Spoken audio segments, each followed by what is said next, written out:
দেখুন এখানে এগুলো কি দেখতেছি, আদা আদা। কতটুকু আদা হয়েছে জানি না,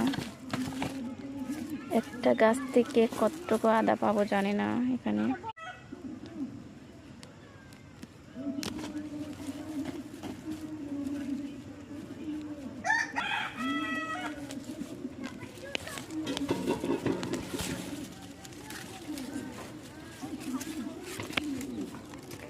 একটা গাছে কত আদা।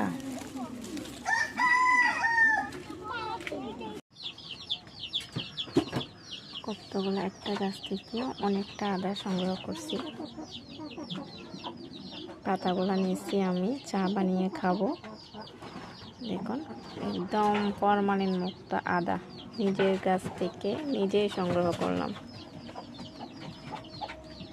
একটু ছোট হলেও টেস্ট অনেক মজা।